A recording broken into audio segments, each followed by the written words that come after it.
Vamos a empezar con Mateo y estábamos viendo a ver cómo desarrollábamos Mateo, charlando ahí con Pepe, ¿qué hacemos Mateo? ¿Cómo lo hacemos? Nos pasábamos libro, veíamos mientras orábamos y le pedíamos sabiduría al Señor para hacerlo.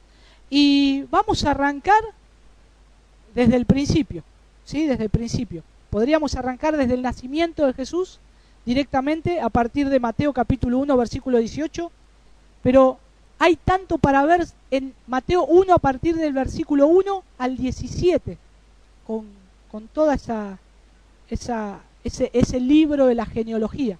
Y espero que así como lo pueda llegar a introducir a este libro en muy poco tiempo, hermanos, porque introducirlo en toda la historia de cómo se llega a dar una introducción de Mateo, después de haber tenido 400 años de silencio, 400 años en que Dios no reveló su palabra, pero que el Señor, todavía su plan eterno continuaba, y todo lo que Dios hizo en la historia fue hecho por Él y para Él. Pero por eso, hermanos, es tan importante ahora poner la atención en Mateo, poner la atención en el libro de Mateo. Y vamos a estar gozándonos en esto, vamos a estar gozándonos, queremos gozarnos y ver cada punto en esto. Y aproveché mientras estaba compartiendo las canciones, para dar un poco la introducción de lo que es el Evangelio, lo que es el Evangelio, que es la buena nueva, y es lo que habla Mateo. Y es lo que habla Mateo, lo que está hablando, y es lo que él dice es un cumplimiento de una profecía que ya venía desde hace mucho tiempo. Entonces ahora él empieza introduciendo el cumplimiento de esta profecía, que es Jesús. Y entonces, si hay algo que tenemos que empezar del principio, es por el Evangelio. Y el tema central del Evangelio, según San Mateo, les quiero decir que y ustedes ya sabrán, hay 4 evangelios, ¿no? Están puestos en orden: Mateo, Marcos, Lucas y Juan. Los 3 evangelios, Mateo, Marcos y Lucas, son los más parecidos. Juan habla acerca de Cristo, pero él ya muestra a Cristo como Señor, al Verbo encarnado, y entonces comienza a tener no otro evangelio, por supuesto, no tenemos que pensar que es otro evangelio, sino que es el mismo, pero desde un punto de vista que Juan lo da como que Él es aquel que vino a salvar al mundo de nuestros pecados. Y exactamente es lo mismo que dice Mateo, Marcos y Lucas.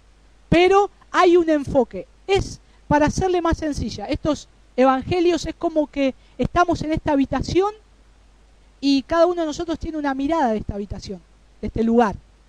Cuando nos vamos de acá, me preguntan a mí, ¿y cómo estaban en la reunión? ¿Cómo estaba este lugar? Y bueno, estábamos bien, estábamos sentados, éramos como, no sé, 20, supongo, ¿no? Éramos como 20, y estaban las familias, estaban los chicos. Entonces le pregunta otro a Carlito, supongamos: Carlito, escribime, ¿cómo estaban el día ese que se reunieron, ese domingo? ¿Cómo estaban? Y bueno, estábamos todos juntos, éramos como 15, los niños se habían ido atrás a escuchar la lección. Ahora, ¿los dos estamos hablando de lo mismo? Sí. Coincidimos en algo, que estamos reunidos. Estamos coincidiendo en algo. Ahora, diferimos en la cantidad. Yo dije 20, él dijo 15, es aproximado. Yo no di el detalle que los niños estaban atrás. Yo dije que estábamos todos juntos. De hace un rato es verdad, estábamos todos juntos. Ahora él da el detalle que los niños estaban de atrás.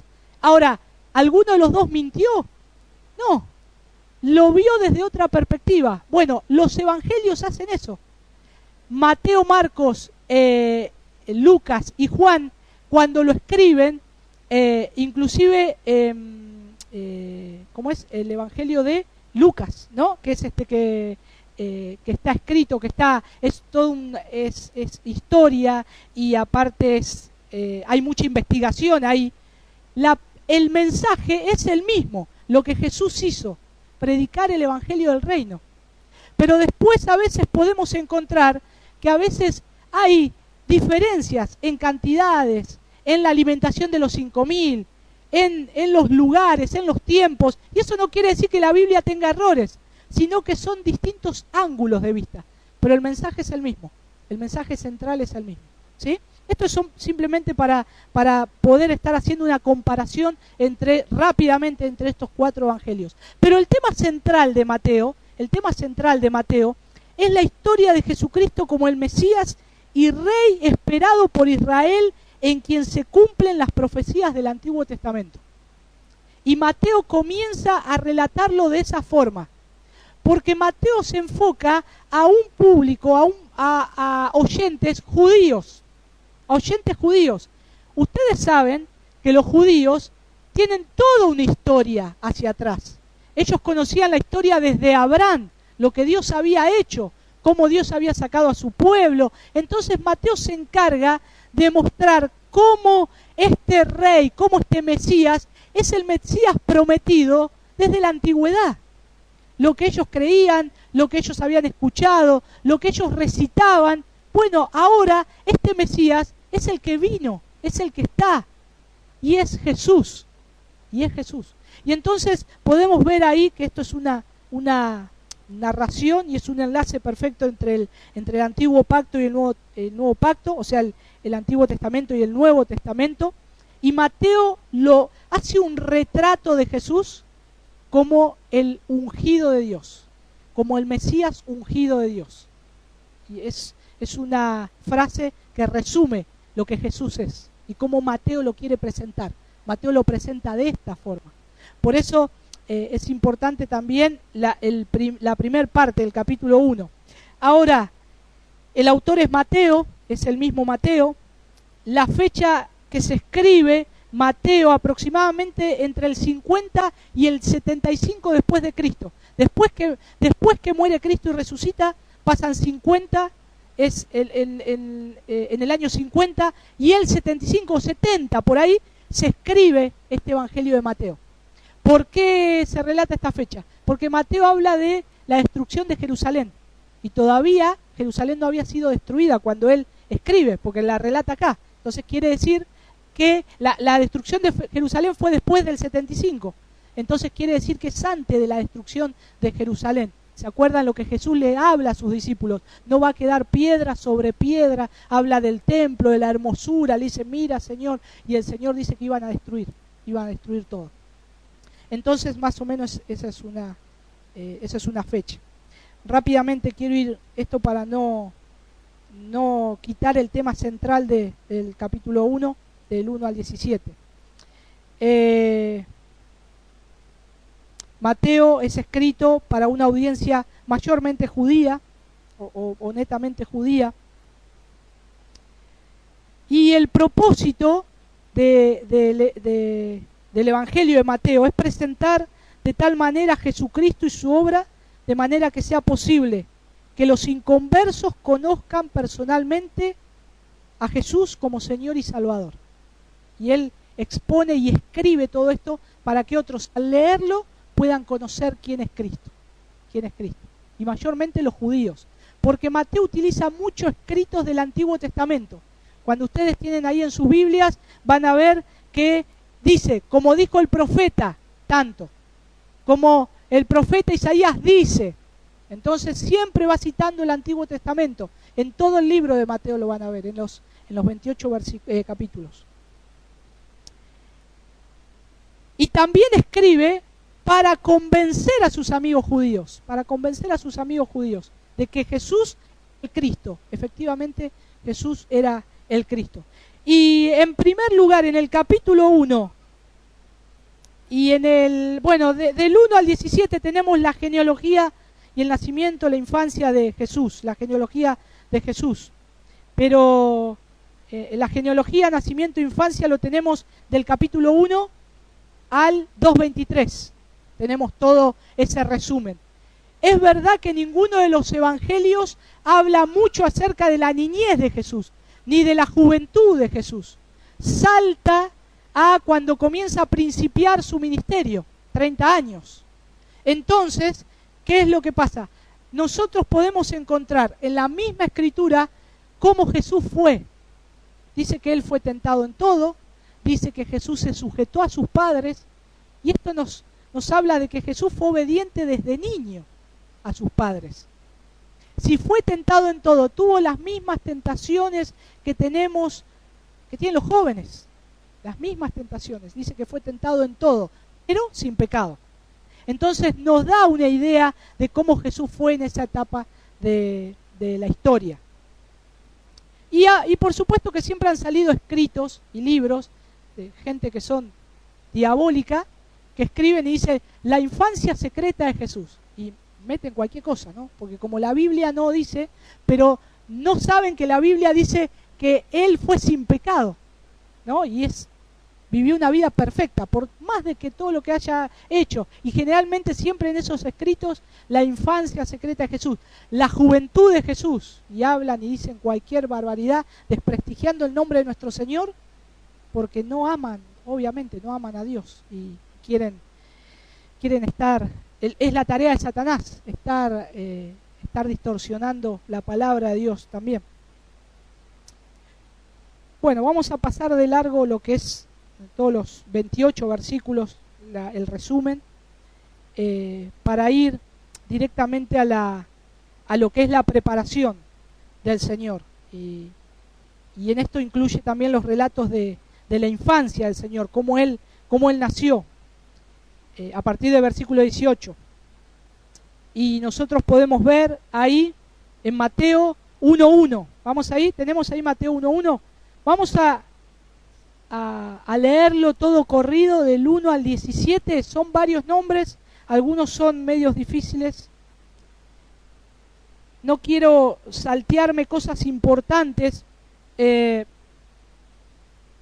Hay actores principales en el Evangelio de Mateo que ustedes van a encontrar. En primer lugar, ¿quién es? Jesús, Dios, obrando, enviando un Salvador.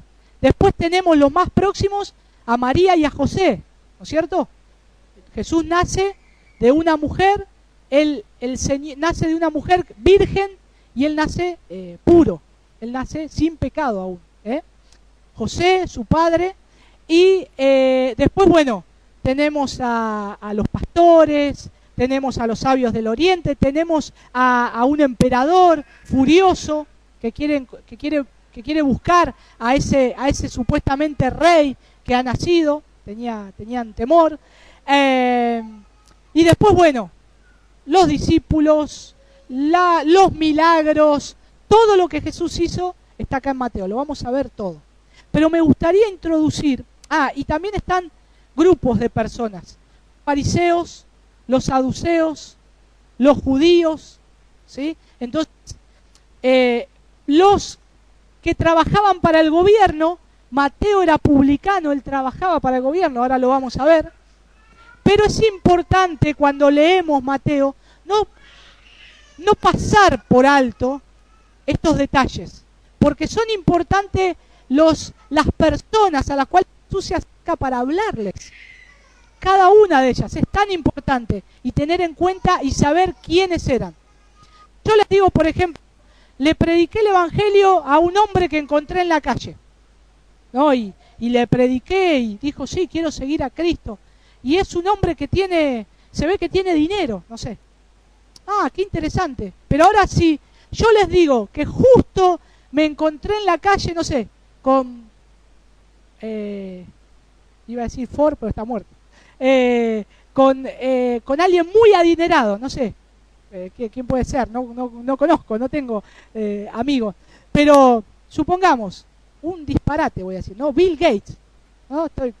Bill Gates, el creador de Windows, ¿no? Todo eso. Y le predico el Evangelio, le prediqué el Evangelio a Bill Gates. ¿Lo viste? ¿Le predicaste? ¿Qué? y creyó en el Evangelio, creyó en el Evangelio.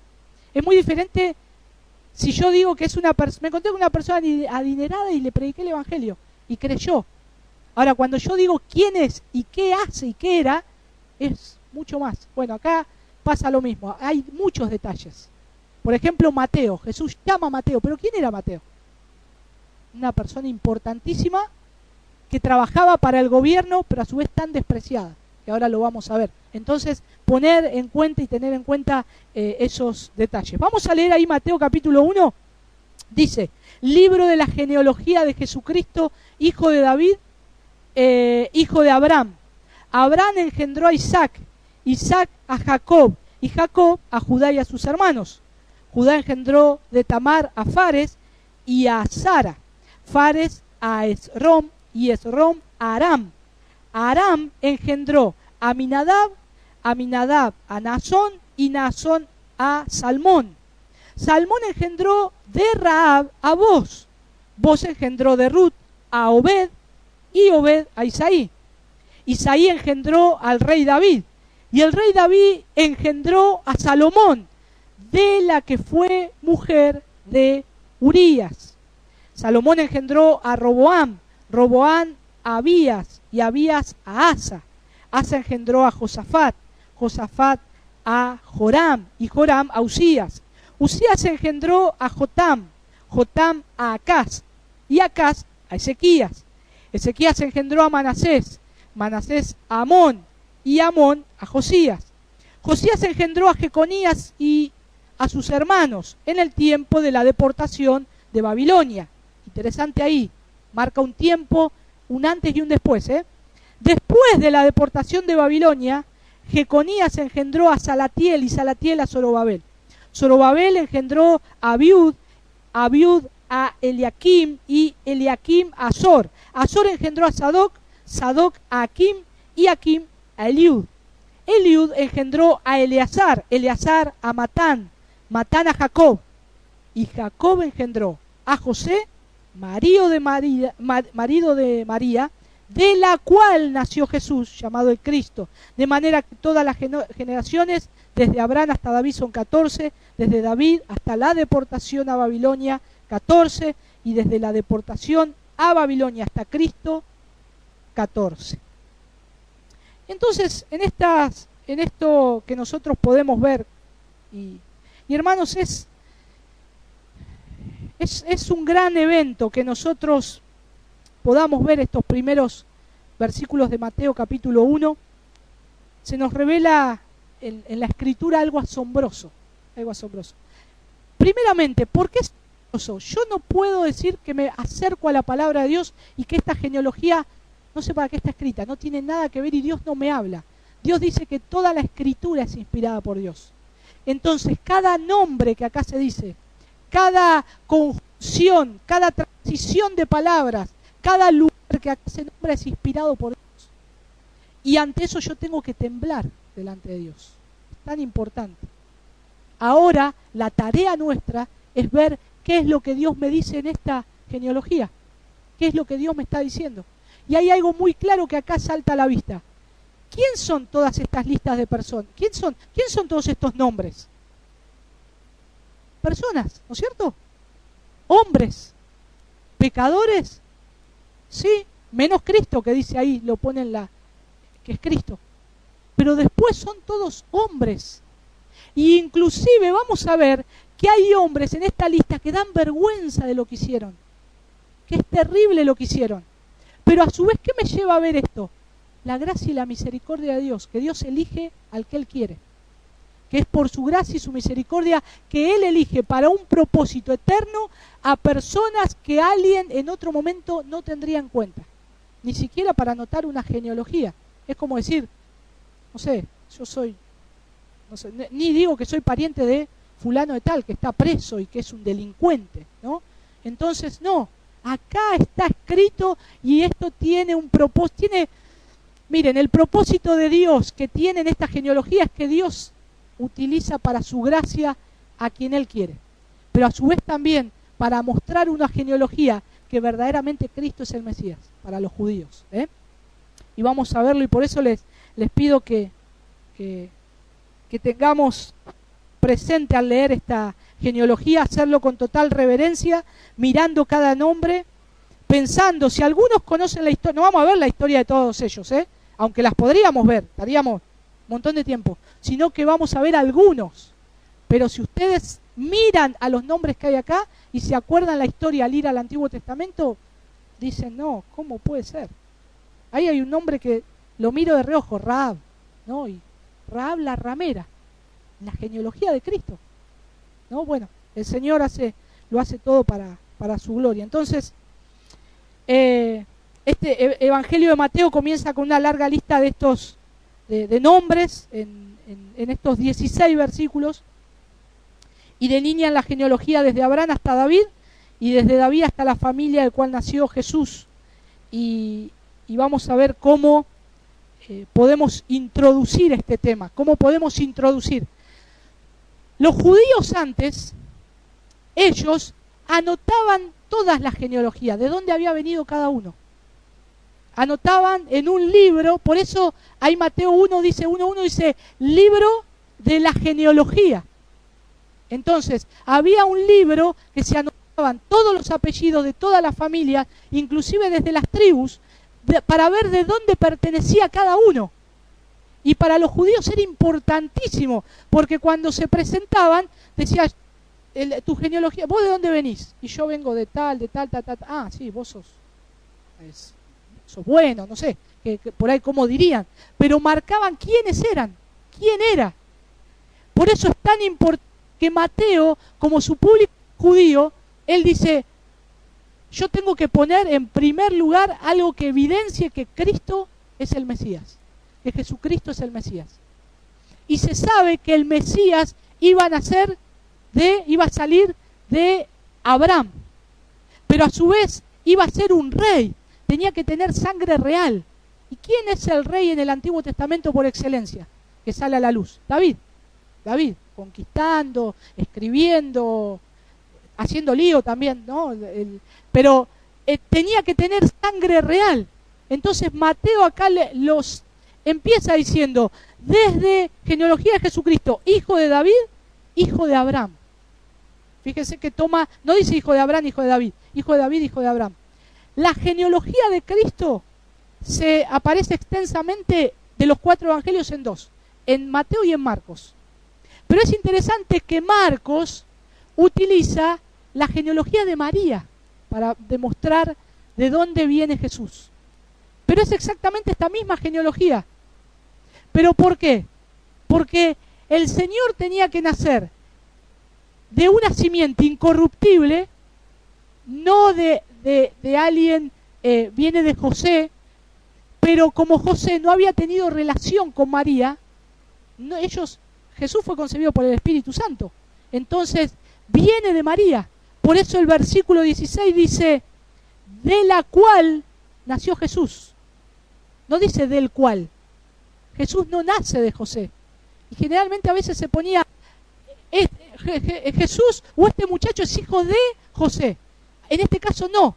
Dice acá Mateo, de la cual nació María, de la cual nació Jesús. Jesús era el representante legal, era el padre legal de Jesús. Pero de María era lo que Dios había puesto, la simiente perfecta del Salvador vientre. Por lo tanto, del lado de José, del lado de María, los dos vienen de estos dos reyes, vienen del rey, de David. Por lo tanto, los dos, tanto José como María, tienen un linaje real. Y por eso Jesús nace como un rey. Jesús nace como rey, pero no solamente porque se tiene que cumplir la profecía, y creo que esto es algo importante, se tiene que cumplir cada palabra, sino porque Él es el rey. Dios le ha otorgado también ese título. Dios le ha dado ese título. Él es el rey. Ahora, es el rey de los judíos y es el rey de los gentiles. Ahora, Jesucristo viene para reconciliar al hombre con Dios. Y esa es la tarea sublime. Y Mateo lo empieza acá a describir y empieza a hablar y empieza a estar mostrando esta genealogía, Pero es importante, y hermano, permítame un momento nada más, ver en qué momento nace Cristo, porque tiene mucho que ver con Mateo, y es necesario que sepamos quién es Mateo. ¿Quién es Mateo que escribió acerca de Jesús? Y saben que ahí en la antigua Roma, Roma había extraído muchos impuestos de una manera muy fuerte y a veces injusta. Si nosotros pensamos que hoy hay impuestos acá, somos unos bebés de pecho. Roma había impuesto, había ejercido el dominio con impuestos tan fuertes sobre los negocios por habitar el territorio, por la tierra. Entonces cobraba 2 impuestos y eran oprimidos y cada vez se les cobraba, y a veces esos impuestos se los daban a otras personas para que lo administren por una cantidad de tiempo, entre 4 y 5 años. Entonces, ¿qué hacía? Esas personas que estaban cobrando los impuestos durante ese periodo de tiempo, a veces veían, ¿qué era? A ver, quiero tener, ¿qué hay que hacer? Quiero tener más, vamos a oprimir más en los impuestos. Y metían impuestos y metían un montón de cosas que cobraban, que hasta a veces era injusta. Por eso Jesús nace en este contexto, con una opresión de los romanos, con una opresión de impuestos, y en particular que eran recaudados uno eran tipo de impuestos que verdaderamente económicamente es un impuesto que es algo ilógico para hoy, ¿sí? Con este impuesto que ponía el Imperio Romano, ya no hubiese sido un cacerolazo, hubiesen hecho un montón de cosas acá en la calle, se hubiesen manifestado. Pero en aquel entonces no podían, se ejercía todo con el poder, y si no pagabas los impuestos te echaban a la cárcel, ¿no? Y era así. Y en ese contexto nace Jesús, y los senadores romanos eran muy ricos, dominaban casi toda la ciudad de Roma. Junto también trabajaban con los magistrados, que eran muy ricos, que predominaban en la sociedad romana. Y había todo una trama política muy fea. Es como que se ponían de acuerdo los senadores, el gobernador, los que cobraban impuestos, y ellos arreglaban todo. Y decían, ¿quién quiere tener más? Y entonces había mucha corrupción. Entonces, si creemos que hoy hay corrupción, ya en aquel entonces había muchísima corrupción. Entonces, ¿a quiénes eran los más perjudicados? Los que tenían comercios, los que vivían ahí bajo el imperio, bajo el dominio romano. Y en este contexto nace Jesús. Por eso los judíos estaban esperando a un Salvador, a un Rey, que los venga a libertar de esta opresión, que los venga a libertar de esto que estaban pasando. Pero Jesús no vino para eso. Jesús vino para salvar al hombre de sus pecados. Por eso claramente cuando Jesús les dice, dad al César lo que es del César, a Dios lo que es de Dios, Jesús está diciendo, yo no tengo nada que ver con el gobierno, ni tengo que ver nada con un partido político, nada. Hay que darle a Dios lo que es de Dios. Y él se enfocaba en el evangelio que tenía que predicar, el evangelio del reino. Entonces, estaban los impuestos, y entre estos hombres que cobraban los publicanos. Acompáñenme ahí a Mateo capítulo 9. Aunque lo vamos a ver más adelante seguro, pero solo es para, sí o sí necesito ir a este texto para introducir quién es Mateo. Mateo capítulo 9, dice, versículo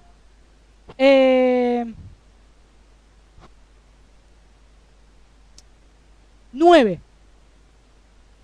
Pasando Jesús de allí, vio a un hombre llamado Mateo, que estaba sentado al banco de los tributos públicos, y le dijo, sígueme, y se levantó y le siguió. Entonces, ¿Mateo quién era? Un publicano. Los publicanos, ¿qué hacían? Trabajaban para el gobierno, trabajaban para esta opresión, para este gobierno opresor. Trabajaba para la corrupción, podríamos decir. Y hermanos, estos publicanos y estos hombres generalmente eran contratados por los romanos. Eran contratados para trabajar para ellos y para hacerlos que paguen. Entonces Mateo era uno de ellos. ¿Por qué? Mateo era judío. Entonces tienen a un judío, a alguien de su pueblo, trabajando para el enemigo. Está trabajando para el enemigo. Entonces Mateo era publicano, trabajaba para el gobierno y los presionaba a sus propios compatriotas para que le pague y le dé impuestos y todo lo demás, y los oprimía y los oprimía. Ahora imagínense Mateo cómo era visto entre los judíos. Es como decir, soy hincha de Boca, pero soy socio del club River. Me junto con la Boca y decir, ¿qué hace Boca? No tengo nada que ver, no hay nada que ver. Y es algo interesante porque, y a mí me pareció muy, muy fuerte, ¿no? Que en el país los publicanos, dice que estas personas las veían como traidores porque estaban recaudando impuestos de sus propios compatriotas para darle a una persona de la nación extranjera la que ellos recaudaban. Entonces eran vistos como traidores que estaban explotando, pero a su vez los tenían al mismo nivel que una prostituta. Terrible el concepto que tenían del publicano, ¿no? El odio que le tenían. Y como algo que no podés hacer. Entonces Mateo no era que decía, yo soy publicano.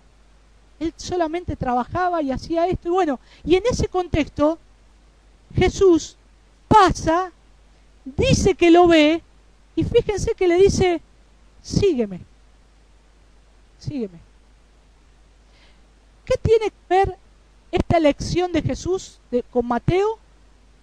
Con Mateo capítulo 1. Que Dios elige personas para su gloria y para el propósito que Él quiere.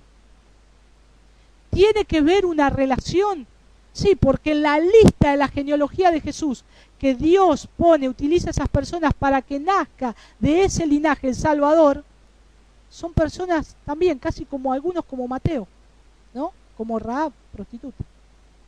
Entonces, acá Jesús le dice, sígueme, y aconteció que estando él sentado a la mesa en la casa, estaban en la casa de Mateo, versículo 10 de Mateo 9, he aquí que muchos publicanos y pecadores que habían venido se sentaron juntamente a la mesa con Jesús y sus discípulos.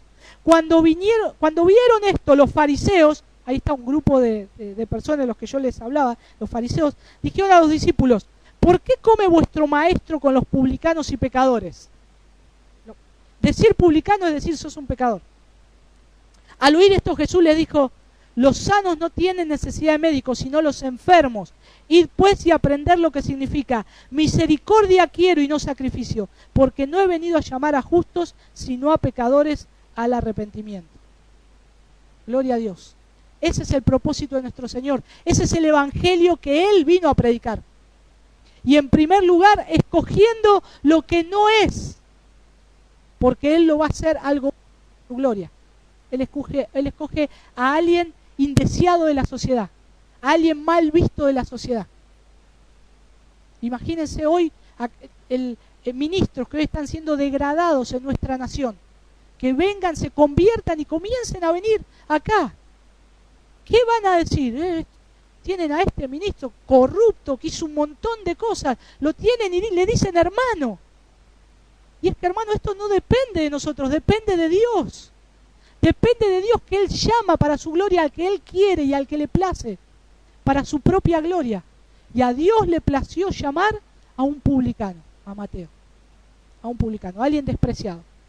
Bueno, después vamos más adelante, no quiero entrar en detalles en Mateo. Cuando estaba viendo Mateo 9, me perdí en esos versículos mirando la cantidad de cosas preciosas ahí de Mateo capítulo 9.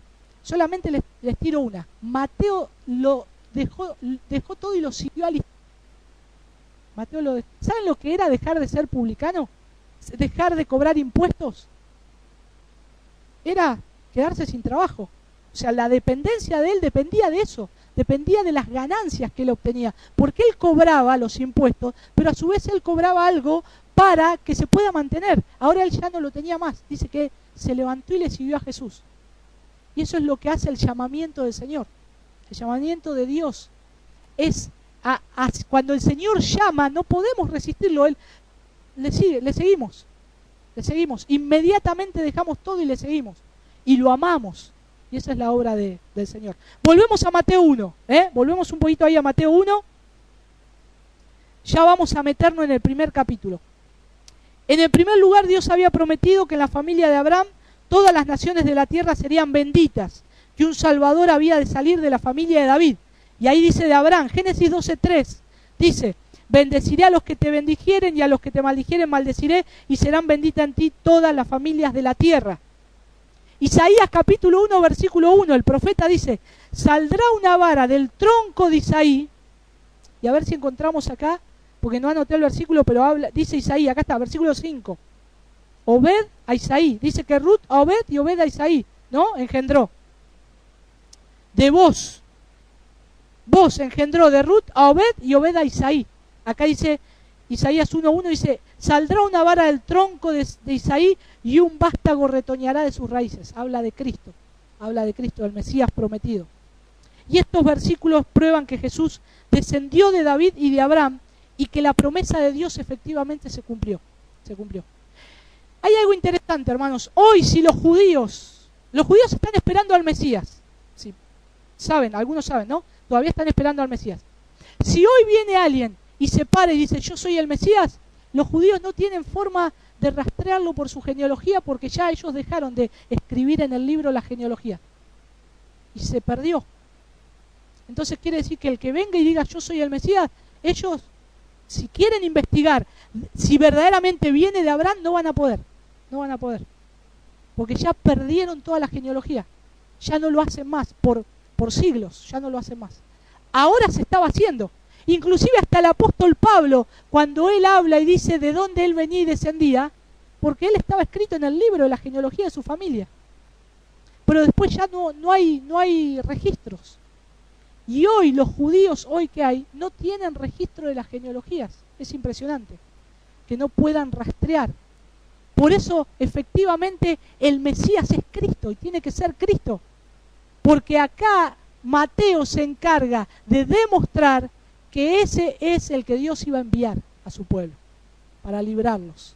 Ese verdaderamente era el rey de los judíos. Hay documentos históricos, vivos.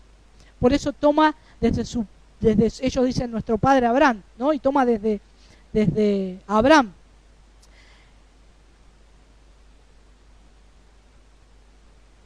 Los nombres, tomo algunos nombres, ¿no? Los nombres ya vamos a entrar en los nombres para ver qué nos habla Mateo, qué podemos ver. Bueno, David y de Abraham.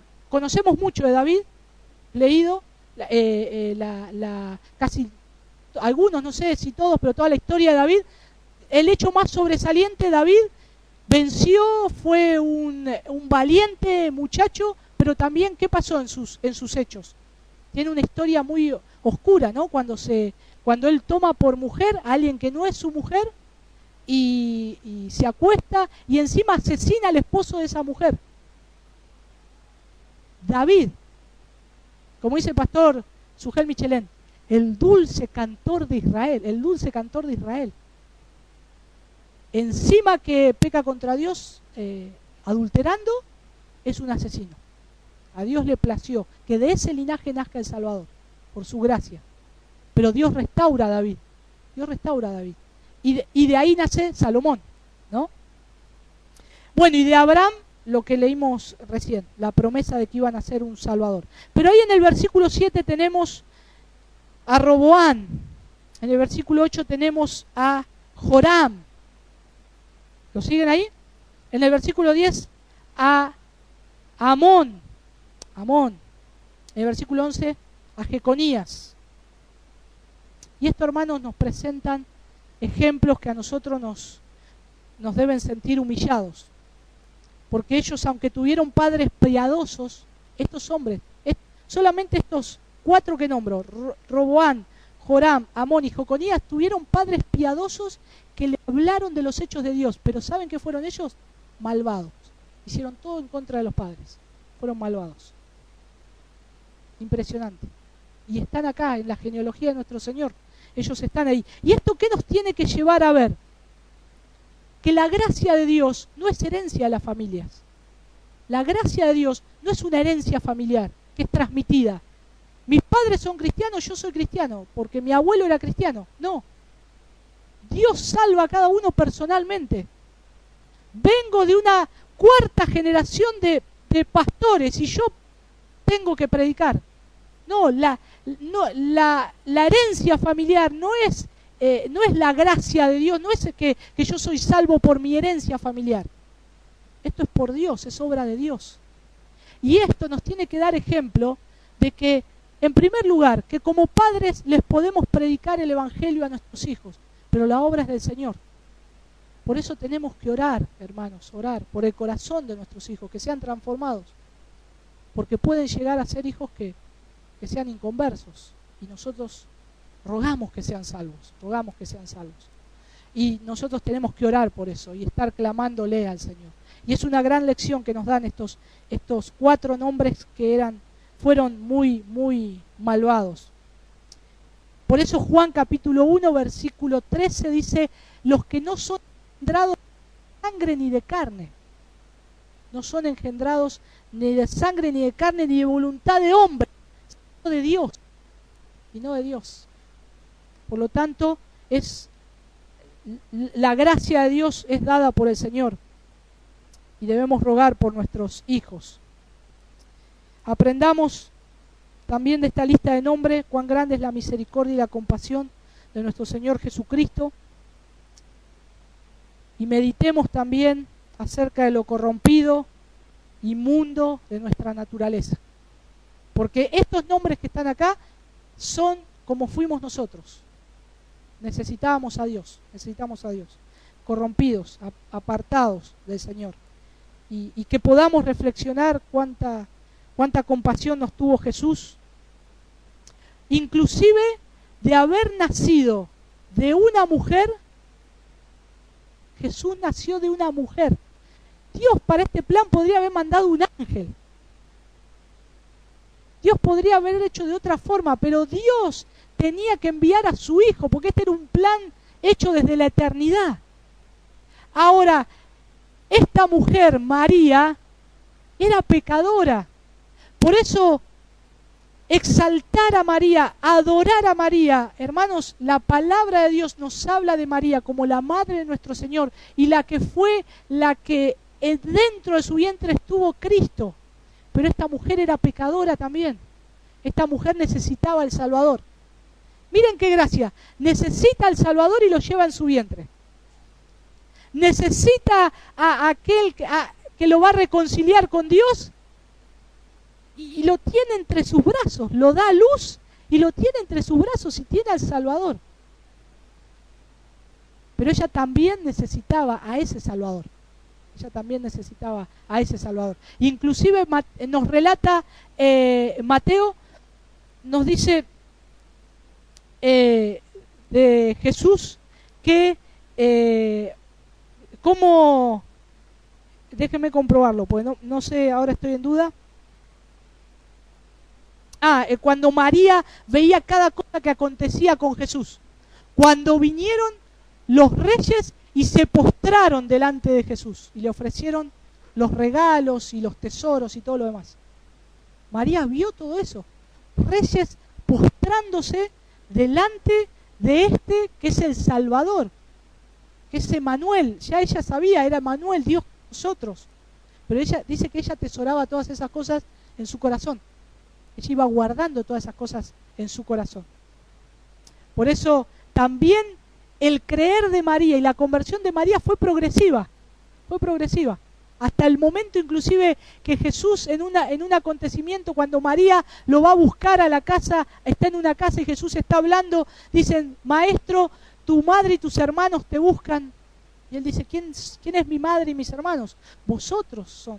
Pero era como que su madre y sus hermanos lo querían sacar de ese lugar. Vení, Jesús, ¿qué estás haciendo ahí? Todavía no entendían para qué Cristo había venido. Y entonces vemos que aún en la vida de María, la obra de Cristo fue también progresiva, como es en nosotros. El Señor va trabajando y va haciendo una obra de gracia.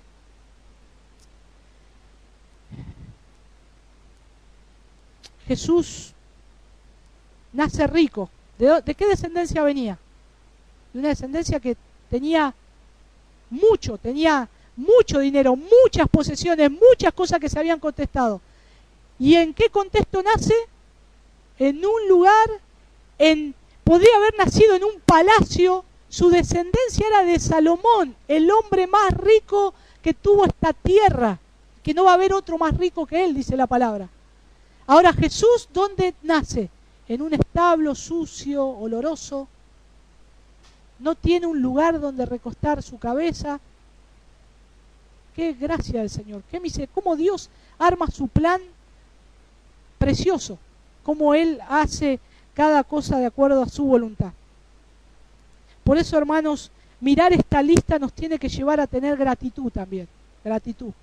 Mirar a cada nombre y decir, gracias Señor, porque tal vez yo era peor que este que está acá escrito, pero me salvaste, yo no era mejor, yo no soy mejor.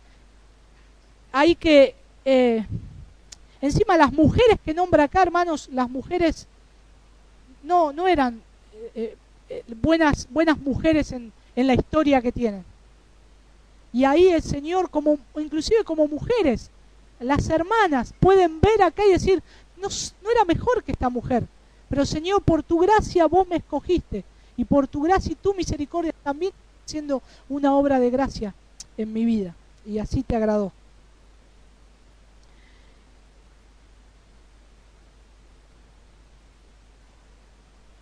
Por eso, cuando Mateo escribe la genealogía, está inspirada por el Espíritu Santo y cumple lo que Jesús dice, que Él no se avergüenza de llamarnos a nosotros hermanos. Tampoco se avergüenza de su genealogía. Jesús no se avergüenza de estos nombres.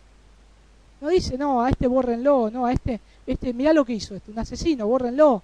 Esta mira una prostituta, no, ni la nombra en la genealogía, salteémosla. Jesús no se avergüenza y no se avergüenza de llamarnos hermanos, dice la palabra de Dios. Y eso es algo glorioso. No se avergüenza de nosotros. ¿Se tendría de qué avergonzar Jesús de nosotros? Sí. Por todo lo que hemos hecho, sí. Y más, por todo lo que hacemos ahora, conociéndolo a Él. Por cómo le fallamos, sí. Sí. Tendríamos que avergonzarnos. Pero Él no se avergüenza de llamarnos hermanos. Por último, hermanos, ahí está, bueno, le decía Ruth, versículo 5, más arriba está Tamar, también, otra mujer, versículo 5, Rahab, mujeres que no tenían una buena reputación. Vamos al versículo 16, avancemos. Jacob engendró a José, marido de María, de la cual nació Jesús llamado el Cristo. Y ahí está el por qué Jesús tiene que nacer sin pecado. No podía venir de una línea de José. No podía José tener relación con María y que María quede embarazada y nazca el Salvador, porque hubiese nacido en pecado. Pero Dios guardó cada detalle. Su marido tenía que tener descendencia real también. Por eso escogió a José. Pero dice Mateo, Jesús nació de María, salió de María, no vino de José. De José tiene una descendencia real también, pero de María tiene sangre real. Es un rey, porque es engendrado por el Espíritu Santo de Dios. Ahora, hermanos, en esta genealogía entera de Jesucristo, tenemos que preguntarnos algunas cosas. Esta genealogía, ¿un mensaje de Dios para nosotros? ¿Pueden ver el mensaje de Dios para mi vida, para la vida de ustedes? ¿Pueden ver Dios cómo obra en personas? ¿Pueden verlo? Dios acá nos demuestra que es un Dios ¿de qué? De gracia. De gracia. Yo tendré misericordia del que tendré misericordia. Él escoge para su gloria a aquel al que Él llama, que Él quiere. Él lo hace para su propia gloria. Entonces, yo creo que esta genealogía literalmente fue un golpe que Mateo le da a los judíos. Es un golpe que Mateo asesta contra los judíos, demostrándole de dónde viene el Mesías. Ya ellos no tenían nada que decir. Ya con esto estaba comprobado que verdaderamente Jesús es el Mesías. Pero ¿qué hay en el corazón del hombre? Dureza. No quieren verlo, no quieren ver a Jesús, no lo quieren ver. No quieren verlo, por lo tanto, nosotros sí tenemos que estar viendo la gracia del Señor. Y esto nos tiene que dar mucho gusto. Por eso, con esto no quiero decir esto que los judíos odiaban a Jesús. Los judíos eran legalistas. Por eso Mateo les tiene que mostrar la genealogía. Capítulo 1 les tiene que mostrar, miren, efectivamente, ustedes son legalistas, bien, miren la genealogía. Jesús desciende de Abraham. Jesús desciende de Abraham. No hay excusas. Jesús viene del linaje de David. Mírenlo. Miren sus escritos. Por eso Jesús, cuando les decían y decían, nosotros somos de vuestro padre Abraham, jactándose, Jesús sabía que ellos ni siquiera eran de Dios, y les tiene que decir, vosotros sois de vuestro padre el diablo. Porque se jactaban de que eran de Abraham, pero no habían visto, no podían ver con sus ojos que al que tenían delante de él era del linaje de Abraham, era Jesús el Mesías. Por eso la gracia, la misericordia del Señor en esta genealogía. Y a los judíos el árbol genealógico le importaba mucho. Tenía la línea de pureza, les importaba mucho, era muy importante. Por eso Mateo capítulo 1, del 1 al 17, todos estos nombres son muy importantes. Ahora, nosotros acá podemos ver al Mesías, cómo se presenta, cómo Mateo lo presenta, viniendo a través de una nación cuya historia es una historia también degenerada, viniendo de dos hombres como Abraham y como David, pecaminosos, nacido de una mujer pecaminosa, y él fue el rey de reyes. Pero Mateo lo que quiere hacer es que él sea conocido por todo Israel, por todo el pueblo judío. Por eso él lo presenta a la persona de Cristo, y Jesucristo es el Rey. Jesucristo es el Mesías prometido. Jesucristo es este en el cual nuestro Dios nos estuvo hablando desde la antigüedad. Y Mateo ya lo empieza a hablar desde el capítulo 1. ¿Cómo puede hablarnos el Señor ya de que efectivamente solamente necesitamos Mateo 1, del 1 al 17, para ver que Él es el Mesías? Y arranca de esa forma. Y es tan precioso. Y hermanos, esto nos hace reflexionar en este pasaje, en este versículo que estuvimos viendo, en estos nombres, que Dios es un Dios de gracia y de misericordia. Pero sobre todas las cosas, quiero resaltar Mateo capítulo 9 que estuvimos leyendo ahí. Jesús vino para salvar a los pecadores. Jesús vino para atender a los enfermos. No, el sano no tiene necesidad de médico, sino el enfermo. Jesús lo dijo ahí. Les está diciendo. Y ya en esto podemos ver cómo la gracia de Dios toma a todas estas personas, cómo los utiliza para un plan para su gloria, pero cómo escoge para salvación también. Y ahora Jesús llama a Mateo, en el cual vamos a estar viendo este evangelio según San Mateo. Mateo, un hombre pecador. Mateo, este hombre, como estuvimos viendo, indeseable por toda la sociedad. Jesús se sienta con él, va a la casa de él, se sienta con él, ¿Saben lo que significaba para los judíos sentarse en la casa de un pecador, de un publicano, que era lo mismo que un pecador? ¿Saben lo que significaba? Jesús lo hizo. Pero Jesús les da una lección, y hoy nos da una lección a nosotros también, y que no tenemos que olvidar. Es la misma tarea que tenemos. Jesús vino a salvar lo que se había perdido. Jesús vino a llamar a pecadores. Y a veces, hermanos, a mí me encanta estar con los hermanos, me encanta compartir con cristianos, pero a veces el Señor me tiene que amonestar muchas veces porque no me gusta estar con pecadores.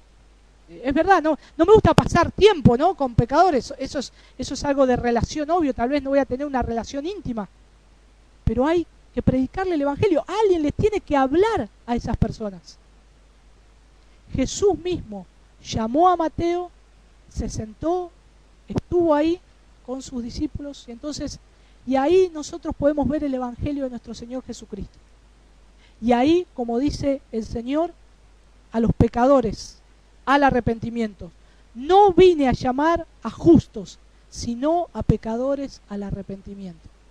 Mateo nos va a hablar de todo esto, nos va a empezar a hablar, y que nosotros podamos ver. Si ya algo pudimos ver en la genealogía, si esto lo podemos sacar de la genealogía, creo, hermanos, que el trayecto de Mateo va a ser algo precioso, como lo vamos a poder exponer. Y esperemos que lo podamos exponer y extraer y sacar todo lo que Dios dice en su palabra. Él nos habla, y nos ha hablado por medio de la genealogía, algo impensable, ¿no? Y hermanos, seguramente nunca prediqué la genealogía de Jesús, seguramente hay otros que lo hacen mucho mejor, pero en esta genealogía lo que les expuse es lo que puedo ver y sacar, la gracia de nuestro Señor Jesucristo sobre hombres pecadores, que Él los utiliza para un plan divino y eterno, para salvarlos para su propia gloria, y la misión que tenemos de llevar el Evangelio, de llevar la palabra de Dios a aquellos que lo necesitan. Como Mateo lo necesitaba y fue salvo, hay muchos que hoy lo necesitan. Y que podamos estar trabajando en esto, y que podamos disfrutar en estar llevando el Evangelio a aquellos que lo necesitan. Principalmente a los pecadores.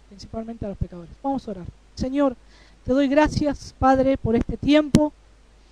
Gracias, Señor, porque pudimos ver por medio de tu palabra esta genealogía, este libro de la genealogía de nuestro Señor Jesucristo, y podemos ver en cada persona, en cada uno de ellos, hombres pecadores como nosotros, con problemas como nosotros, y aún, Señor, podríamos decir peores que nosotros. Pero, Señor, no tenemos nada en qué gloriarnos, sino en ver que tú, Señor, llamas a tus hijos para tu propia gloria. Y todavía, Señor, todavía tienes que seguir llamando a más personas. Todavía, Señor, tú estás enviando a hombres, a mujeres, a lugares, Señor, donde tu Evangelio no ha sido nombrado, no ha sido predicado, y necesitan escuchar tu palabra, Señor. Padre, que podamos aprender de estos nombres, tu gracia, que podamos ver y aprender de estos nombres, qué bueno que eres, Señor, qué precioso que eres, cómo nos cuidas y cómo has cuidado que tu Hijo, el Salvador, nazca sin pecado, viva una vida perfecta y llegue a la cruz para hacer un sacrificio vivo, santo, agradable, un sacrificio puro, todo, Señor, para salvarnos para tu propia gloria. Gracias, Señor. Ayúdanos, Señor, a poder comprender aún más en la debilidad de mis palabras, Señor, en mi corta pronunciación y tal vez, Señor, en lo poco que he podido exponer aquí, que aún más tu Espíritu Santo nos siga hablando por medio del Evangelio de Mateo, y que dispongamos nuestro corazón a esto, Señor. Gracias, Padre. En el precioso nombre de tu Hijo Jesús. Amén. Amén.